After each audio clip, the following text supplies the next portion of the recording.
This is CBC Here and Now.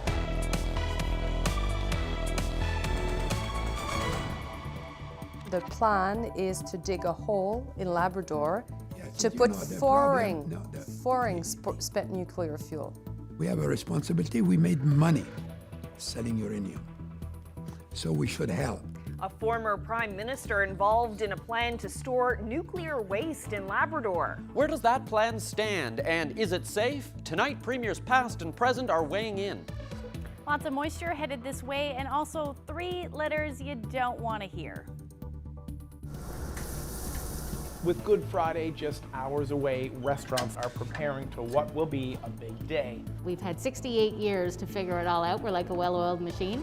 These past 2 Good Fridays, they're really keeping us on our toes. We're having to kind of reinvent the wheel. I'm Jeremy Eaton, and I'll tell you all about it once I finish eating. Welcome to Here and Now. I'm Carolyn Stokes. And I'm Peter Cowan. Enquête, Radio-Canada's investigative program, has learned that a group of business people from across the globe want to bury nuclear waste. The plan? Deposit it deep underground in Labrador. Enquête obtained a series of emails that reveal the key role former Prime Minister Jean Chrétien plays in all of this. Marie-Maude Denis has our top story. Labrador, an iconic Canadian landscape. This place could become a dumping ground for the world's nuclear waste, but it's a secret. The people here are not aware that in Montreal and in Tokyo, businessmen are quietly working on a plan. For decades, potential sites have been studied in Ontario for storing Canadian nuclear waste. But the emails we have obtained talk about something else completely, making Canada the permanent place for foreign spent nuclear fuel. In 2019, Jean Chrétien wrote a letter to the potential Japanese partners to support the project. I have always thought that it is only proper that Canada should ultimately become the steward and guarantor of the safe storage of spent nuclear fuel. He signs as the former Prime Minister of Canada, but he's acting as a lawyer for the promoters of the project, clients of his law firm, Denton's. Just a few weeks later, Chrétien receives a response from a politically connected Japanese PR firm executive who cautions the former Prime Minister. Utmost care needs to be taken to keep the information from leaking. We're actually dealing with a conspiracy of a small group of high-profile people that don't want the information to be under public scrutiny. That should be dealt with on diplomatic levels, on environmental protection levels. Jean Chrétien's involvement could be crucial to the project. That seems to be the thinking of another lawyer at Denton's who wrote an email to the promoter of the project 9 days after the last federal election. Good news, Liberals back. Better news, Jean has now been appointed by Justin Trudeau as his trusted advisor. In essence, Jean will be privy to all major policy decisions going forward.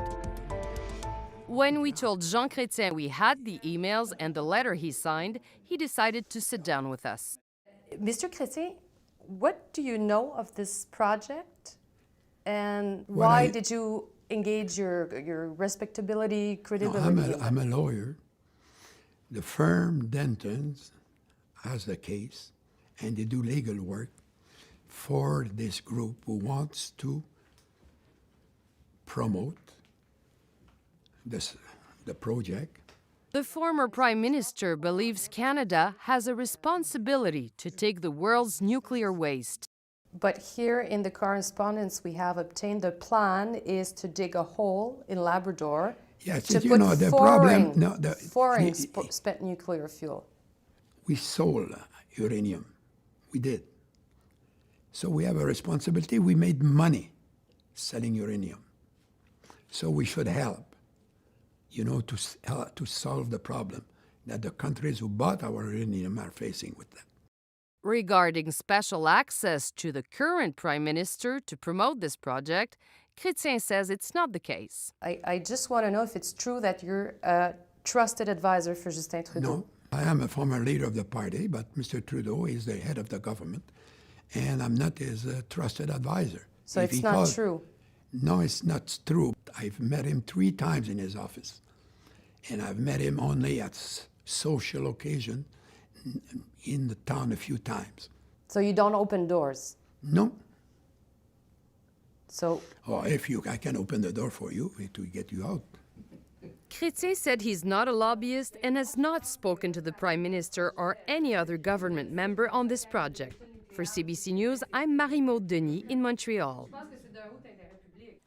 So how is that proposal, which would see nuclear waste stored in Labrador, going over in this province? As Here Now's Mark Quinn reports, no one seems to support the idea, including the Premier. Andrew Furey says a plan to dump nuclear waste somewhere in Labrador won't happen as long as he's Premier. I don't have any knowledge about what happened before me, but I can tell you this and tell the people of Newfoundland and Labrador, and frankly the people of the world, that plan is not on for Newfoundland and Labrador. Furey says Jean Chrétien raised it with him when Furey sought political advice from the former Prime Minister last summer. It was very brief. It was very brief. It's a suggestion of economic opportunity through nuclear waste and burying nuclear waste for the province. I said that's not on.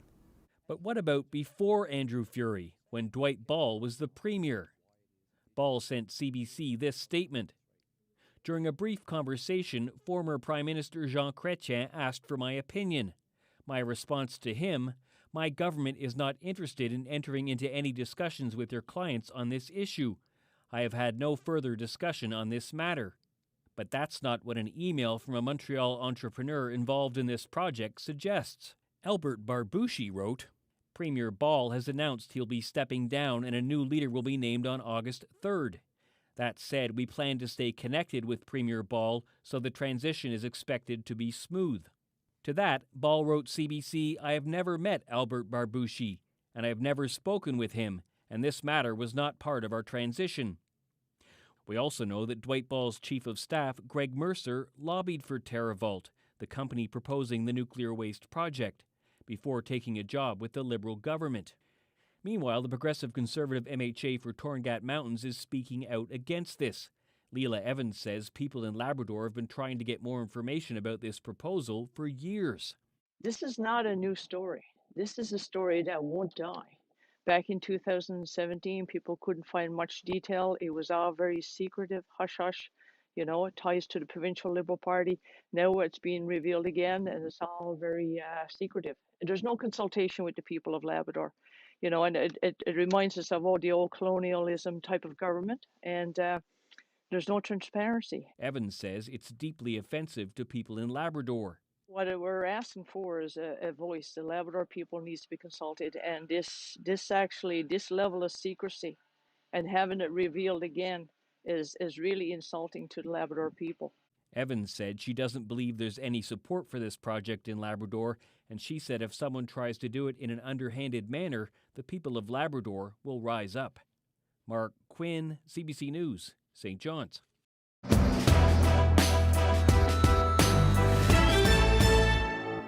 Well, more fallout from Saturday's provincial election. The NDP is requesting a recount in St. John's East Quidi-Vidi. That's the district the party leader, Alison Coffin, lost by 53 votes to Liberal John Abbott. Coffin posted this photo from Supreme Court in St. John's this afternoon, apparently filling out papers for a recount. Before the election, party scrutineers took issue with how many votes were being thrown out, saying an unprecedented number of ballots were spoiled. Elections NL has denied that claim. It's unclear when the recount will take place.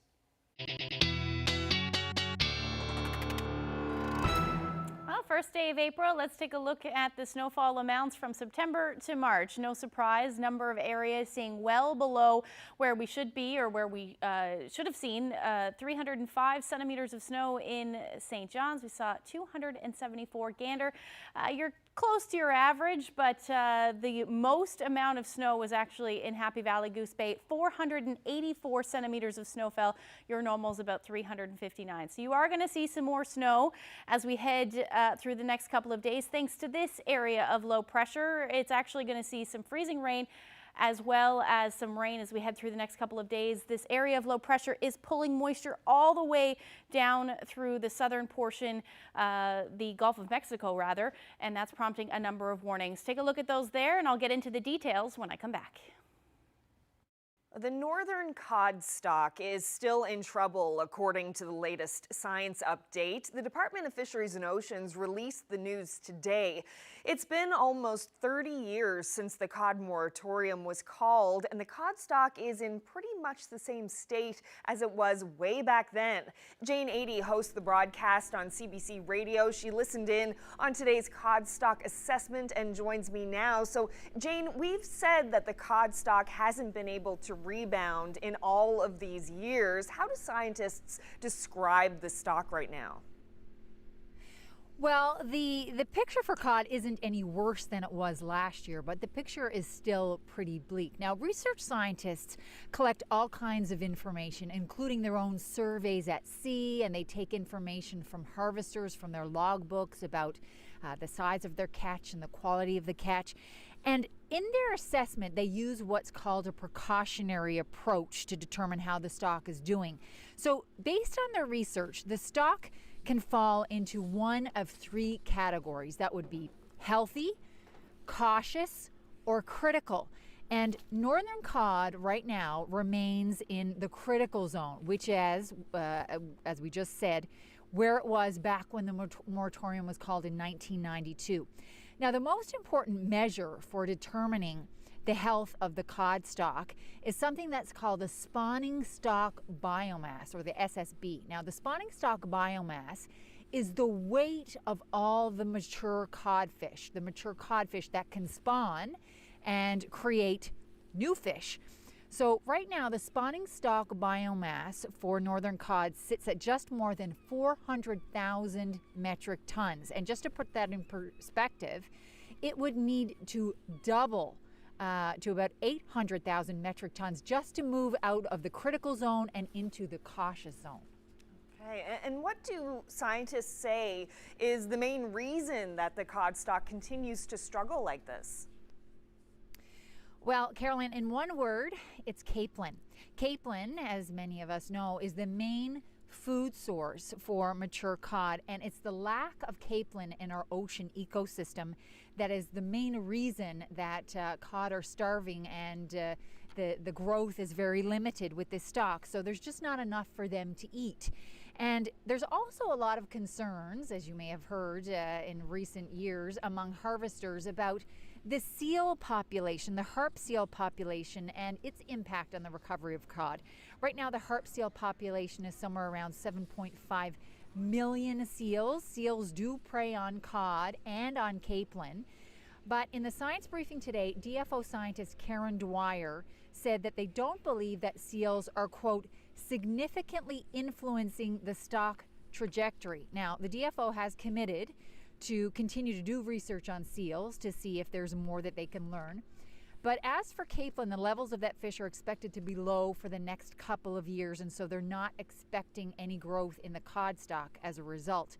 So scientific advice is that the fishery be kept at the lowest possible level. So now scientists hand all of this information over to fishery managers. They're the ones who will make the decision about how much cod can be fished this season. But a new harvest decision rule seems to indicate that harvesters will be allowed to take 13,000 metric tons, and that's a slight increase over last year. And we'll be hearing more, of course, about the opening of that fishery and how much harvesters can take in the coming weeks. Carolyn? Great. Thanks so much for this, Jane. Jane Adey is the host of the broadcast on CBC Radio. So Jane was talking about the northern cod stock, but there is an update on the status of the cod quotas in the 3PS zone on the island's south coast. About an hour ago, the federal fisheries minister Bernadette Jordan announced that this year's total allowable catch will be reduced by half to just over 1,300 tons. The minister says the stock is in the critical zone, and this 50% reduction in quota will allow the fishery to remain open this year. Yesterday, harvesters and the FFAW held a protest in Clarenville over rumors that the 3PS fishery would be closed completely this year. Well, in the spirit of Good Friday, we're keeping with that cod theme, from catching it to eating it. Lots of people will be looking for a feed of fish tomorrow. Public health guidelines could hinder some people's plans to get a plate, but restaurants are already preparing for the crowds. Here now's Jeremy Eaton got a taste of how it's going. Tomorrow is Good Friday, and that's a great day to be in the fish and chips business. Now, normally at Chess's here on Freshwater Road, it would be overflowing with people, but COVID-19 has cut into that this year. But the family-owned business is determined to fulfill some people's traditional wants and desires, just like I'm doing now. Vicky Barber says her day will start early tomorrow as staff at this Chess's prepares for one of the busiest days in the world of fish and chips. It's the biggest day. It's always been the biggest day. And it's an exciting day. Like, we look forward to Good Friday. We can tell you in December when Good Friday is coming, you know. In days gone by, people would have packed into this restaurant for a feed. There'd be a lineup out the door. When you're on the cash and you look and it's just a sea of bodies pressed together like it's George Street at 3 a.m. on a Saturday night, you know you're doing well. And that's not going to be the reality this year. The restaurant can open, but the number of diners allowed inside has dropped dramatically. What's really different is how many things are unknown, right? In this restaurant, I have 5 tables, as opposed to, you know, our normal capacity is 73 people. And I don't have that this year. I have 20. Barber says each store will have about 500 pounds of fish on hand. That's a drastic drop from previous years. On a normal Good Friday, we say that, and now keep in mind this is all the locations, right? We'd go through about 5,000 pounds of fish and about 20,000 pounds of potatoes. That's a lot, right? Last year, the restaurant only had 6 people working. In the past, that number would have been up to 30. For her, the hardest part is having to turn away those looking to chow down on the Good Friday tradition. And to know that so many people last year didn't get their fish and chips, it wasn't a great feeling. However, we did the best that we could. The people that we could serve were really happy, and the people that we couldn't let us know that they weren't very happy. But we're hoping this year that we'll be able to serve more people.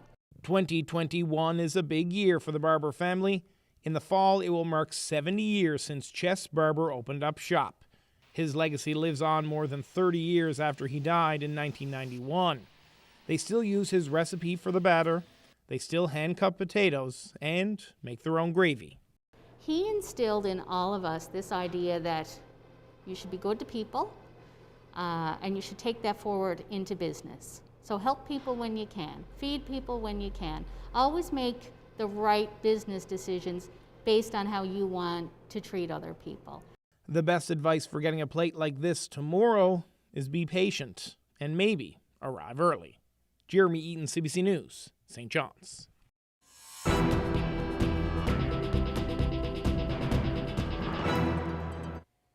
Well, we have some breaking news this hour. Eastern Health says a patient who visited the emergency room at the Health Sciences Center this week has tested positive for COVID-19. That person visited the emergency department 3 times since Sunday. There are now fewer than 20 staff who are now off work, self-isolating because of this. About half of their results are back, and so far all are negative. More than 50 other people, patients and other close contacts, are being contacted to schedule their COVID tests. The health authority says all patients are screened upon arrival with a questionnaire. Efforts will be made to ensure that patients who test positive will be placed in a private or negative pressure room away from others.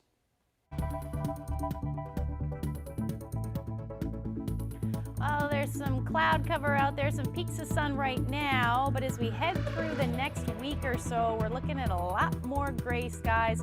I'll get into those details coming up.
Welcome back. Well, before we get to the long weekend weather, some news for local sports fans. Yeah, it's been an exciting 24 hours for Alex Newhook of St. John's. Yesterday, on the heels of finishing his sophomore season at Boston College, Newhook was signed to the Colorado Avalanche. Yes, congratulations. Newhook signed a 3-year entry-level contract with the NHL team. Here he is speaking to reporters yesterday while trying to mute messages from friends and family. It's been a crazy few days, as soon as the game's over and, getting in contact with Colorado and talks of signing. So it's been a crazy few hours here, a few days, but really excited to get going and to be in the system. Those dings we heard in the first part, was that your phone blowing up? Yeah, that was my phone early on. I had to figure out how to shut it off on my computer where I wasn't getting the notifications. Weather update is brought to you by the Healthcare Foundation Home Lottery. Bonus deadline is midnight Friday, April 9th. Order tickets now at hcfhomelottery.ca.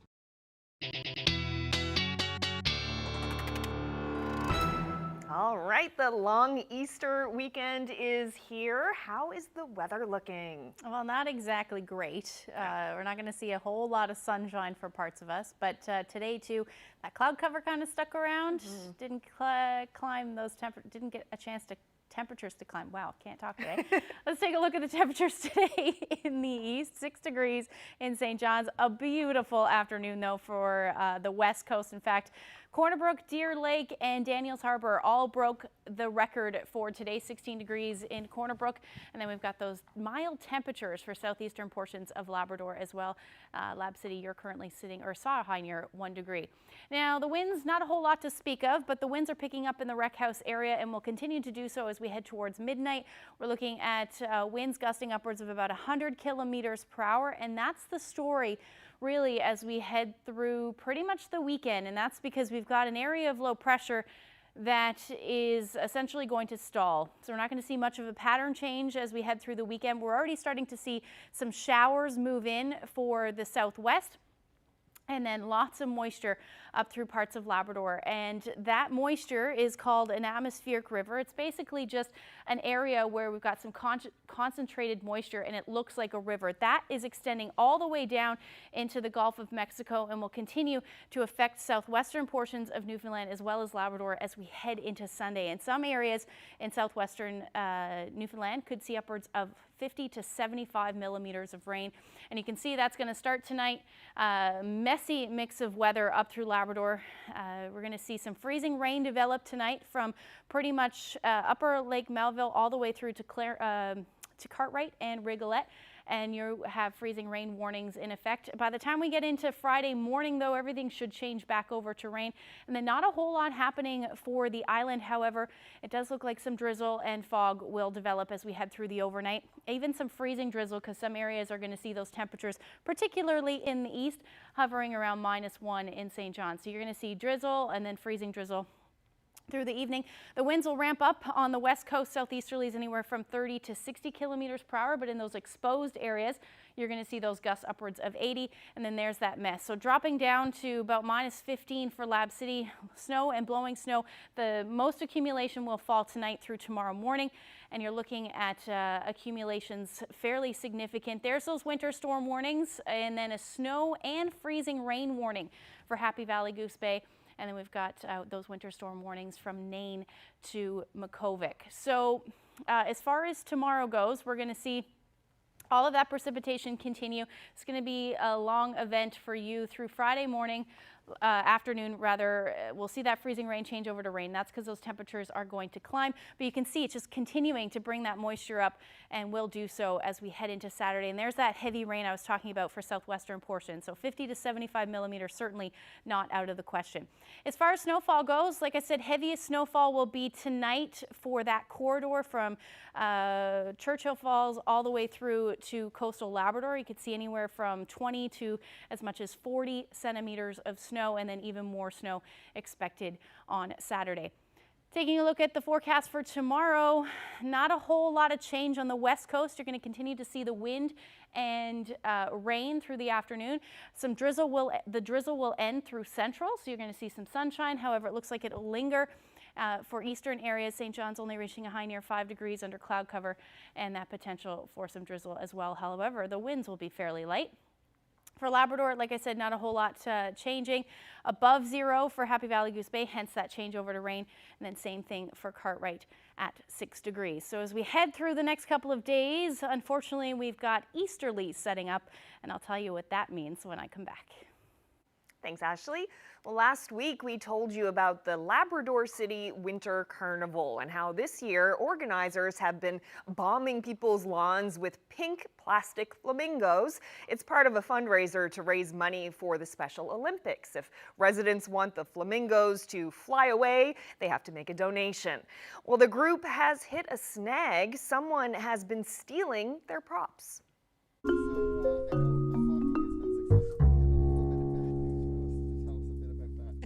Yeah, it seems like our flock actually left a lawn, and we're not sure if they flew away or they just disappeared somewhere, but they wanted to reside somewhere else, so they kind of left us. We even have donations from people who haven't been flocked and want to make a donation for our sledges, for our sledge hockey here. So, you know, we're really excited about what we're already doing, and we're so appreciative to the communities for what they're doing.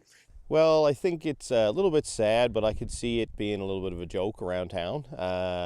But at the end of the day, I don't think people should be doing it. This is a worthy cause, and I really like the idea that the town has put forward, and I guess the Winter Carnival Committee, to raise funds for sledge hockey. I really support the cause.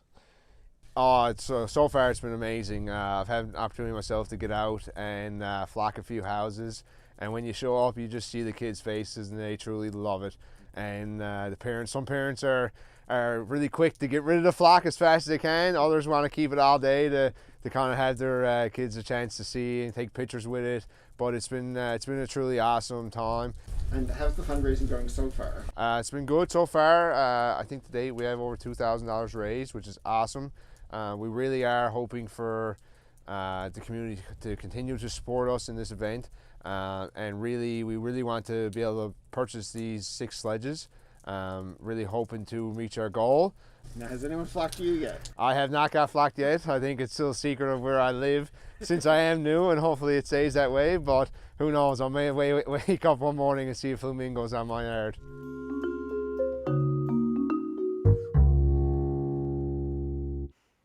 Well, thanks to freelancer Daryl Din for putting that together for us. Coming up after the break, we'll talk politics and hear from the 3 newly re-elected independent MHAs.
The PCs and the NDP both lost seats to the Liberals in the provincial election, but all three independents were re-elected.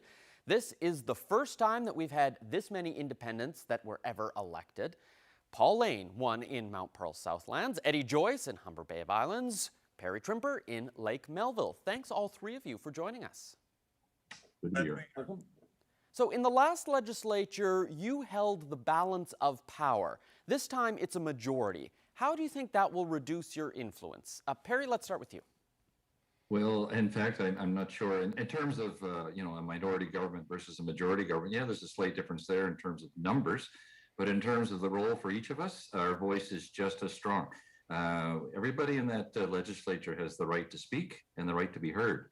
And the three of us have got lots of experience in that room. We know how to work with questions, with petitions, with the bill, and other procedures. So it's really important now that we can actually take the issues in our districts and carry them forward. They're not compromised by party politics. Now, Eddie, though, last time around, in order to get legislation passed, the Liberals needed to cross the aisle and get people like yourself on board. Does that not change it, the fact that they're able to pass legislation without that consultation or without that input? Well, our voices will bring a lot of experience to the table.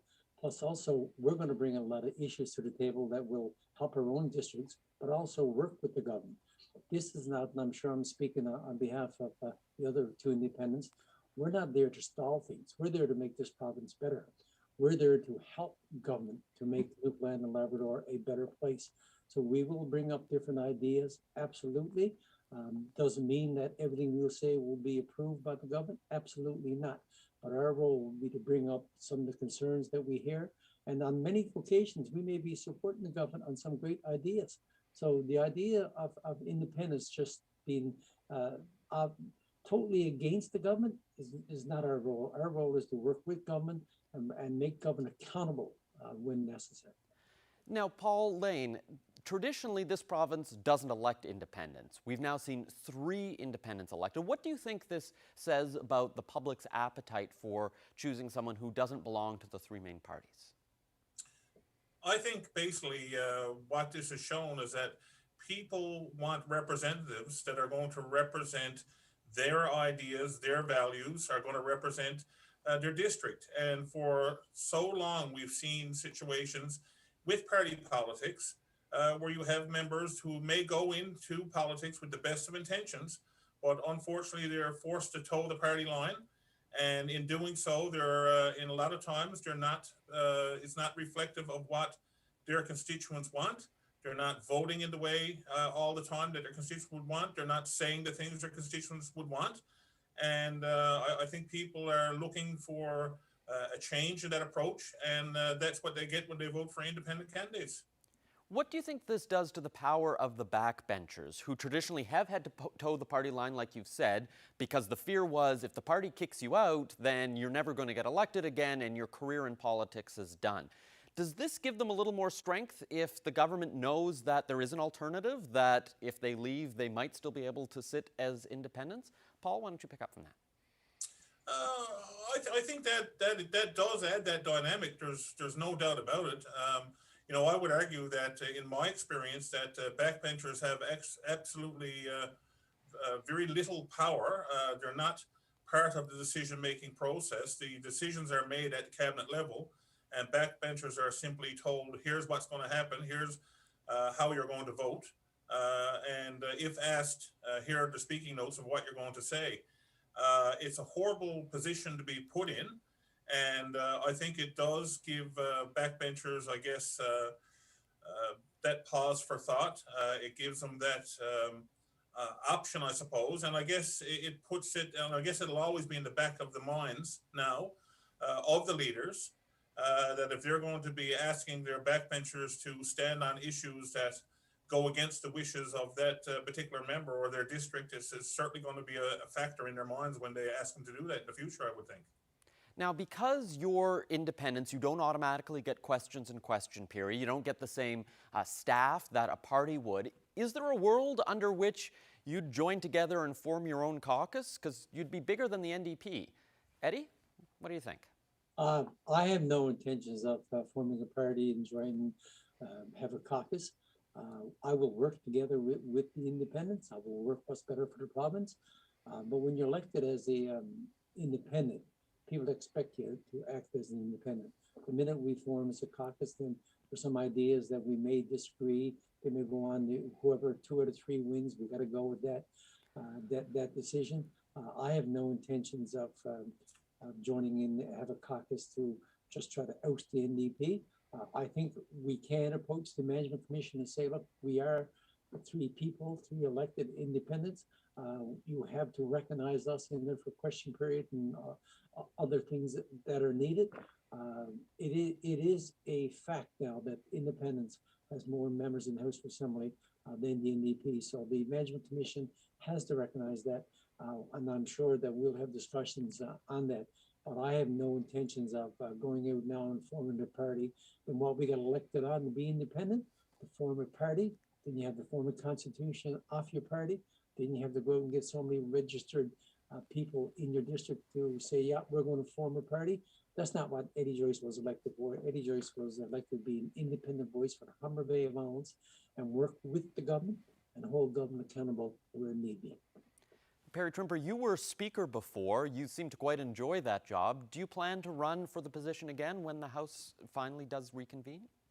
I must say I did enjoy the job, and I would love nothing better. But you know, I've made a commitment to Lake Melville, and I think the 3 of us have all made a very important commitment to our districts. That priority is number 1. It is this district, and while I enjoy sitting in that chair, I would be again very quiet in terms of being able to raise the issues of Lake Melville.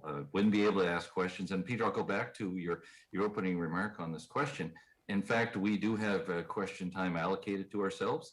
And I'll pick up on Eddie's nod. I know where he's going. We can certainly advocate to entities like the Management Commission, like the Speaker, and say, here we are, we're representing 3 members out of 40 now.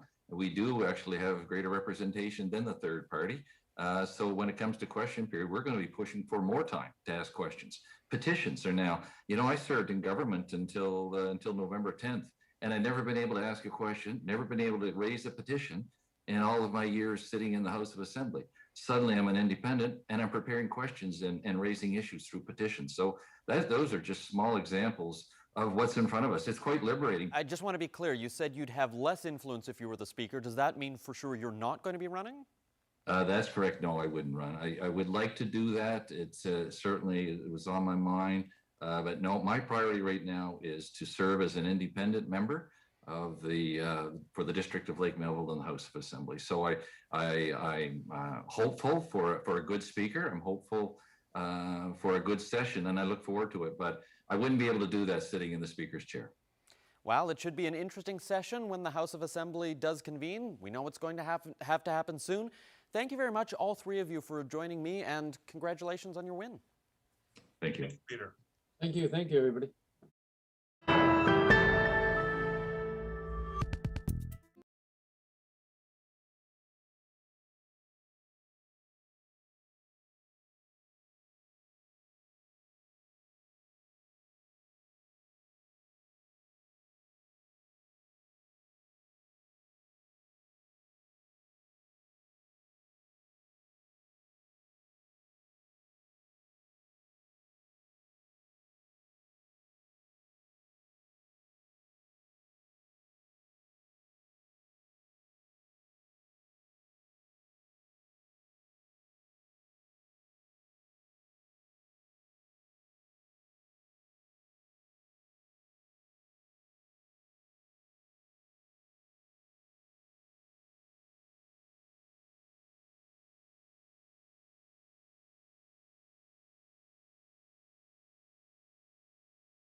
Well, it may be April Fool's Day, but this next story is no joke. In Outer Cove, there's a goat that has become a minor celebrity thanks to a hilarious habit. Turnip the goat is one of only 2 known fainting goats in the province, and when she gets a fright, well, she just topples over. Yeah, and don't worry, fainting isn't painful for Turnip, so we figure that makes it okay to have at least a little bit of laugh at Turnip's expense. And Turnip's owners say fainting isn't all she can do. Here now's Zach Gowdy took a trip to Rain Drizzle Farm to see Turnip on her home turf.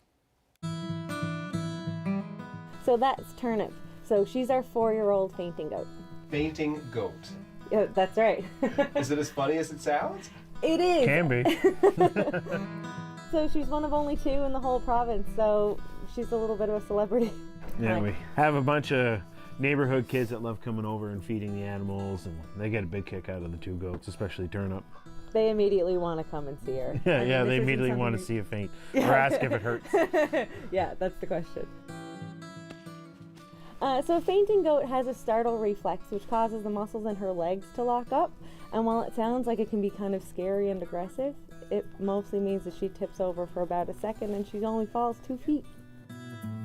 We did research there and it doesn't hurt them at all. She's gone for about 10-20 seconds at most, and then she's back on her feet ready to cause trouble.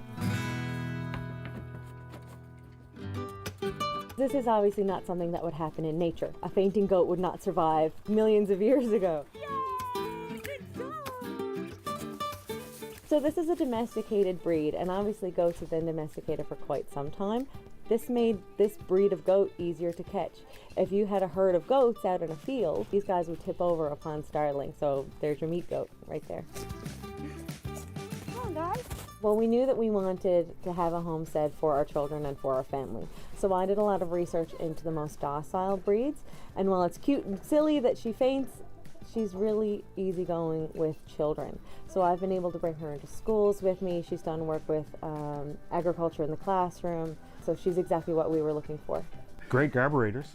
Oh yeah. So that was one of the reasons why we went for goats, is because they're instant compost. Come on up, 2 of you up. Good job. There's always a snicker or 2 whenever it happens, because it always happens at a very inconvenient or comical time generally. Yeah, it's never a tense situation when all of a sudden the goat tips over.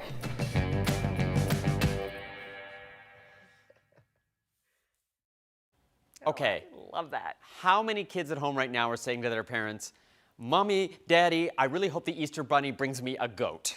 Yep. I wouldn't mind a fainting goat, I must say. Well, if you're very good, maybe the Easter Bunny will bring you one. Well, from one cute kid to another cute kid. 7-year-old Lucy Reed lives in Conception Bay South, where she makes beautiful suncatchers with her backyard treasures. Take a look.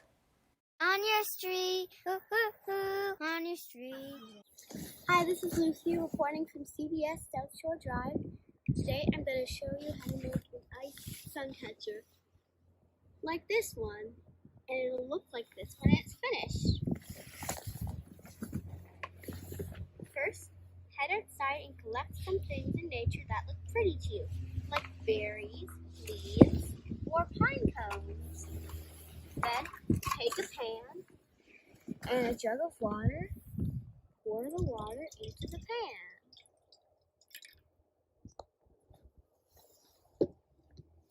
Then, take the things you found outside, put them in the pan.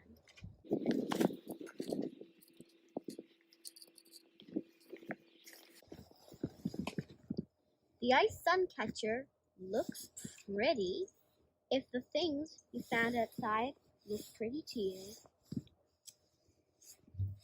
When you finish putting the things in, put a string in the pan. Then you can freeze it in your freezer, and if it's a cold day outside, you can freeze it outside. And then, when it's frozen, you can hang it up in a tree and it'll look pretty like this. Back to you, CBC. On your street.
Lots of great people celebrating this week. Happy 57th anniversary to Patsy and Eli Bishop from Pollard's Point.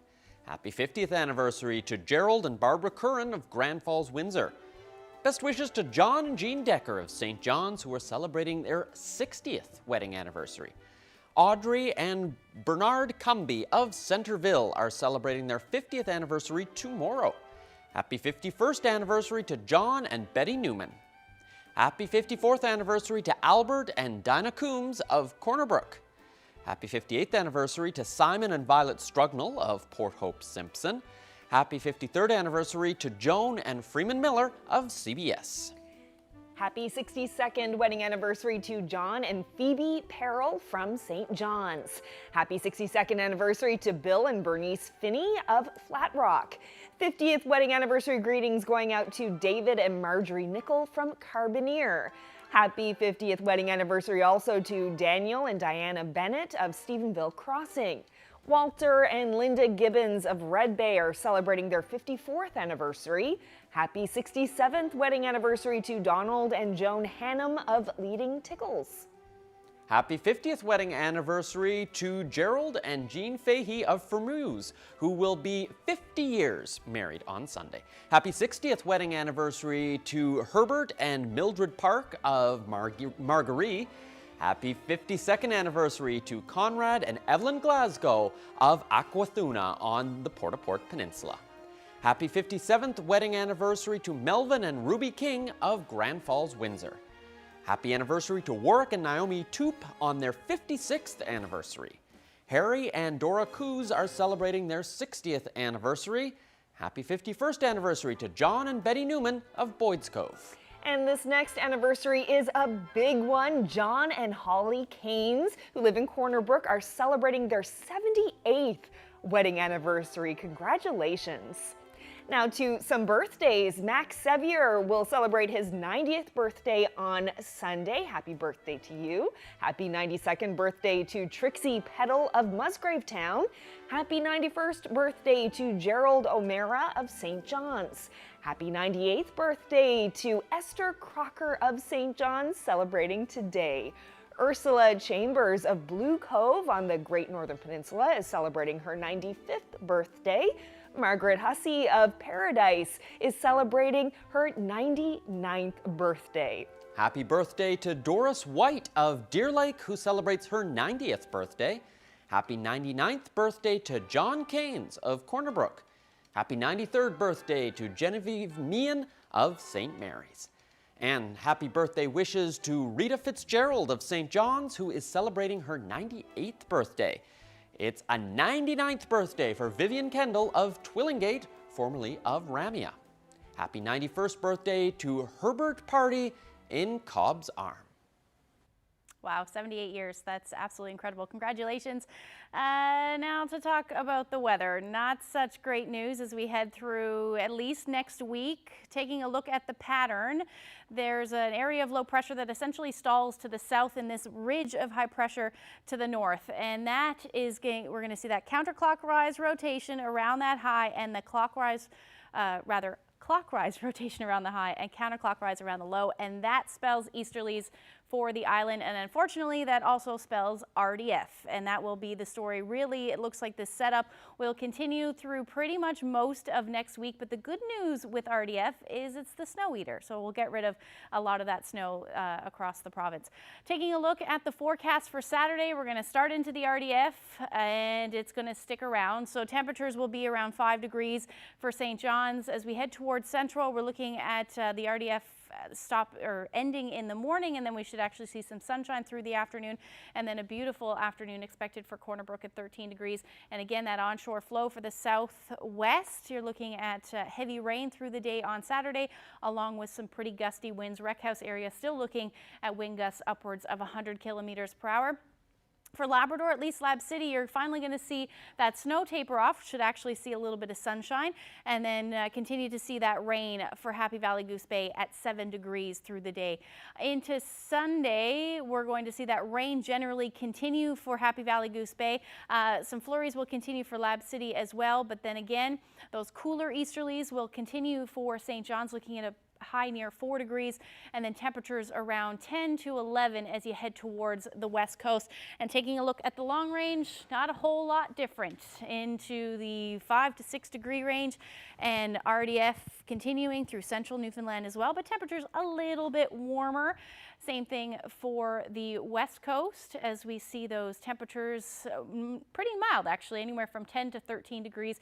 Saturday looking nice, but the remainder of the weekend you're going to see that potential for some showers into the evening hours. For eastern Labrador, flurries to start, and then by Sunday through Tuesday we're looking at showers, and then same thing for western Labrador. However, that will be some snow. Wanted to show this photo, March Out Like a Lamb in Dildo. There's the sunset there from last night. Wayne shared that one with us. If you have any, send them to nlphotos@cbc.ca. Thanks, Ashley. And that does it for us. We are taking tomorrow off. Yes. Hopefully you get the day off as well with a long weekend, and we'll be back with a half-hour show on Monday. Good night, everyone. Have a great weekend. Good night.